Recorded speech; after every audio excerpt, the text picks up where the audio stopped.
Before rap ruled, before MCs had fame, Muhammad Ali was rhyming and changing the game. Ever wonder where hip-hop got its lyrical glow? It started with Ali, boxing's first real show. Now sit back, relax, and rewind. Long before rap hit the TV screen, Ali was spitting bars, sharp and mean. Trash-talking rivals, rhymes so tight, the greatest MC without a mic. I'm a poet, I'm a prophet, I am the king of the world. Better far from all we see, to die fighting to be free. What more fitting end could be? This is just a rough of a song that I did. I just recorded last night. It's dedicated to Muhammad Ali. Well, actually, Muhammad Ali was the inspiration for it. It's called Pretty Dancer. It's because Ali, when he beat Liston, he was saying he had Sugar Ray Robinson with him. He was like, me and Sugar Ray are two pretty dancers. And I was like, I just thought it was really fresh for somebody who would just like beat this dude up to refer to himself as a pretty dancer. I was like, that's even more butch. It's like, I'm a pretty dancer. Boop! You know. Style so true. Ask yourself, now, honestly, would hip-hop shine without Ali? I just look at it like all the people that I was inspired by, like Muhammad Ali was like, he gave me my bravado. I have total belief in myself, not because it comes from a place of like arrogance and just this pompousness. It's just like, I felt proud, like in a time when we all were being called ugly, when Muhammad Ali was like, I'm so pretty, I'm the greatest. I am the king of the world. Hold it. Like, people paid to see him lose. He was so confident in his ability. He lifted us all up. So I hope that at the end of this journey, or however it ends out, like I represent that too. Words hit harder than fists could show. His poems had rhythm, heart, and flow. Beyond the ring, his verse had weight, teaching MCs to speak their fate. I'm experienced now, professional. Jaws been broke, been knocked down a couple times. Bad. Been chopping trees. I done something new for this fight. I done wrestled with an alligator. That's right. I have wrestled with an alligator. I done tussled with a whale. I done handcuffed lightning, throw thunder in jail. That's bad. Only last week, I murdered a rock, injured a stone, hospitalized a brick. I'm so mean, I make medicine sick. Man, dude. Bad. Fast. Last night, I cut the light off my bedroom, hit the switch, was in the bed before the room was dark. Incredible. Fast. Incredible. And you, George Foreman, all of you chumps are gonna bow when I whoop him. All of you. I know you got him. I know you got him picked, but the man's in trouble. I'm gonna show you how great I am. The champ is here. Fucking with the champion. You already know.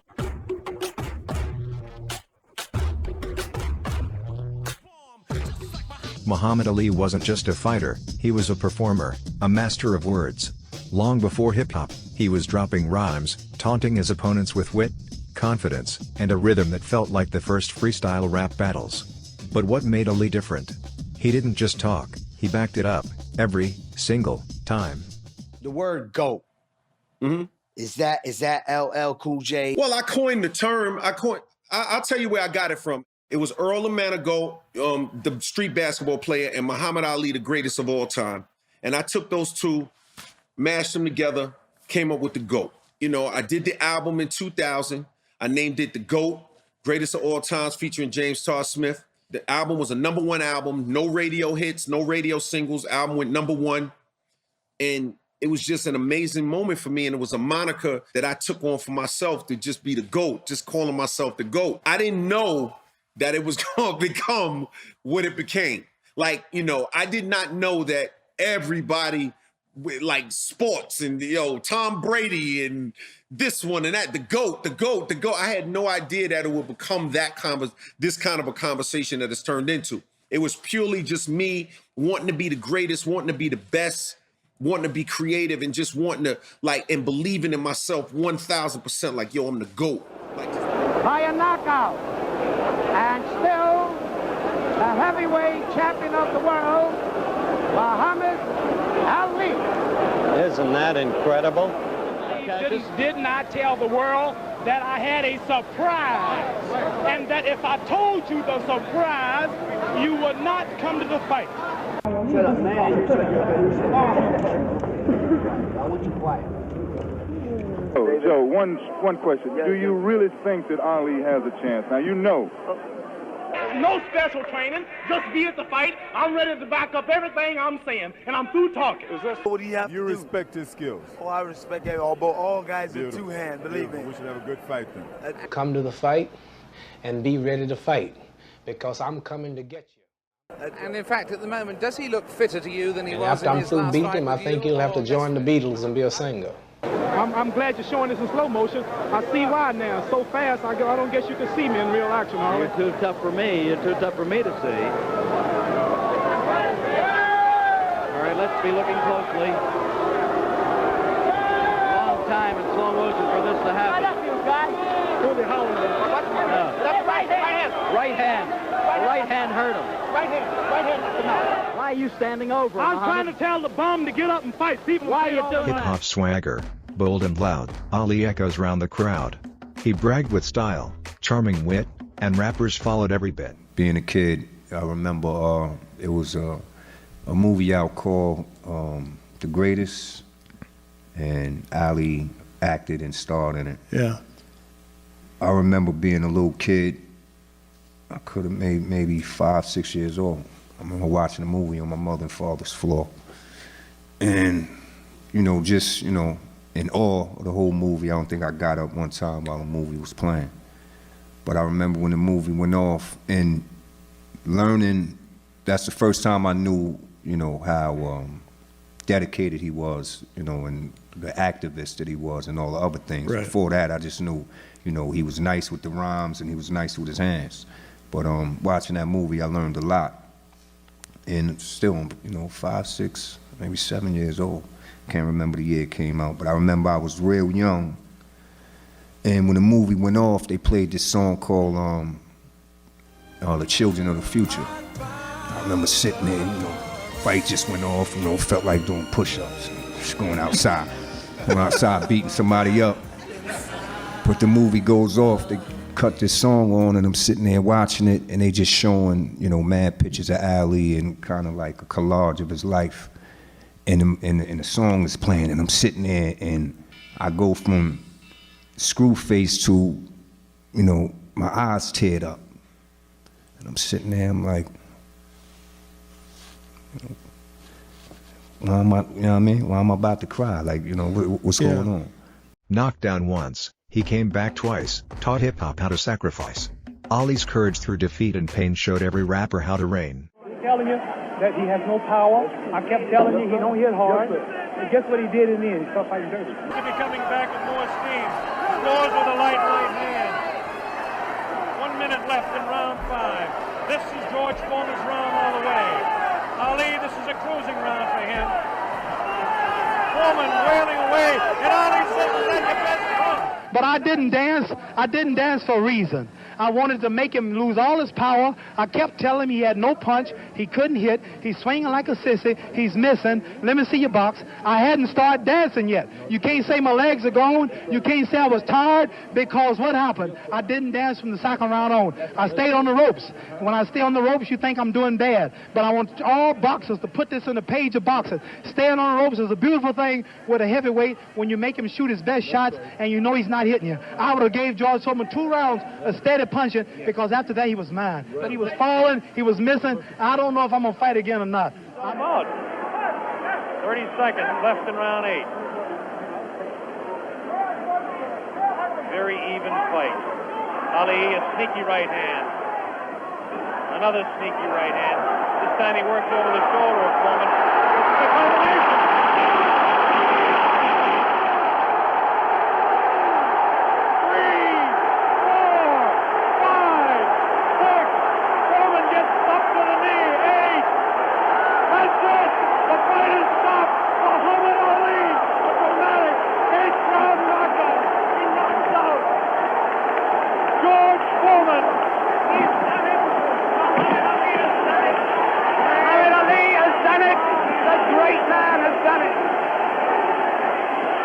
Everybody stop talking now. Attention. I told you, all of my critics, I told you all that I was the greatest of all time when I beat Sonny Liston. I told you today I'm still the greatest of all time. Never again defeat me. Never again say that I'm going to be defeated. Never again make me the underdog until I'm about 50 years old. Right. Then you might get me. When rappers rhyme, when beats collide, Ali's spirit lives inside. Hip-hop's heart beats with his name, forever linked by swagger and fame. You've got this gift, this flair for publicity. You attract it. Have you always had this gift? No doubt that he was a great boxer. He was the greatest of all time. But when we think about the legacy of Muhammad Ali, what he did in the ring is not what we think about. From Sugar Hill Gang to Rakim, so many of hip-hop's pioneers saw Ali as more than a boxer. He was the blueprint for confidence, rhythm, and the art of battling with words. His legacy isn't just in the ring, it's in every verse, every rhyme, every freestyle that dares to be great.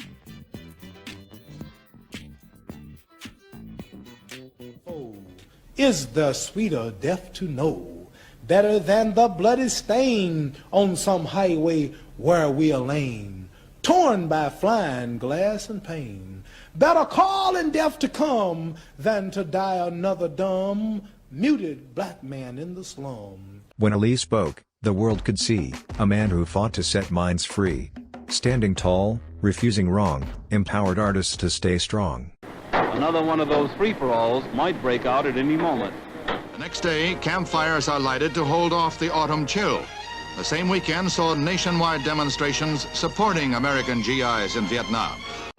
Why should me and other so-called Negroes go 10,000 miles away from home here in America to drop bombs and bullets on other innocent brown people who's never bothered us? And I will say directly, no, I will not go 10,000 miles to help or kill innocent people. The two-day protest ends with over 600 arrested and the widespread opinion that the demonstration made everyone a loser. Don't you think that you would have actually benefited your race by serving in the armed forces rather than going to prison? Well, I'm not saying where I will actually go. I haven't gone nowhere yet. But it's a controversial issue, and we can debate all night on whether the black man will benefit over fighting and dying in Vietnam. As far as his freedom is concerned in America, that could go into a long debate, so I wouldn't go into it.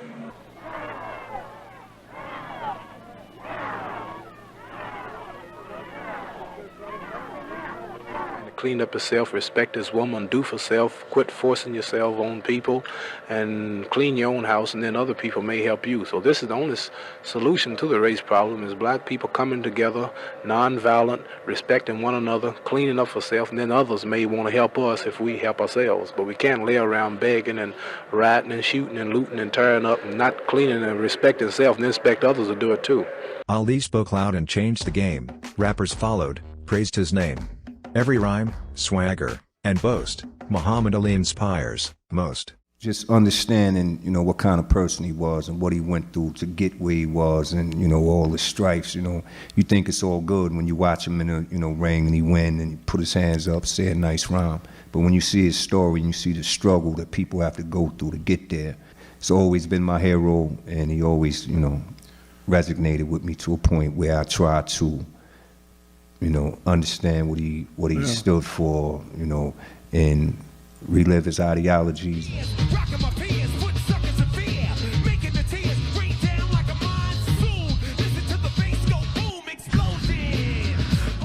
Better now than later on, now that fear of death is gone, never mind another dawn.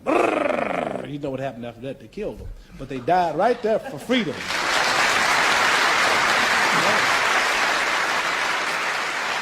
Muhammad Ali wasn't just a boxer, he was a poet, a rebel, and a voice of fearless authenticity. All people watching this interview, I'm seriously trying to get Joe Frazier and George Foreman in one night and to go down as the greatest fight of all time. Some of them still have doubt. They're making excuses. I want to whoop both of these men in one night, and I'll have a record that nobody can touch. With his razor-sharp wit, rhythmic delivery, and unapologetic defiance, Ali embodied the very soul of hip-hop before the culture even had a name. His charisma paved the way, his rebellion set the tone, and his legacy still echoes through every lyric and beat today. But ever wonder who inspired the greatest himself? Let's hear it from someone who knew him best. It was Little Richard, and it was Chubby Checker, and Chuck Berry. I never forget being at an event, and I never saw my father react like this to anybody. It's the first time I saw him act like somebody else's Muhammad Ali to his, who, you know what I mean? So we were at this event, he goes, oh, there go Little Richard. There go Little Richard. I mean, he flipped out because this is the guy he watched as a kid. Yeah. And Little Richard was like a rebel, you know, so that was his era. So thanks for watching and taking this journey with us. A special thank you to Muhammad Ali, the original rebel whose courage, wit, and spirit inspired hip-hop culture and generations beyond. If you enjoyed celebrating his legacy, don't forget to like and subscribe for more. Until next time, stay inspired, just like the greatest.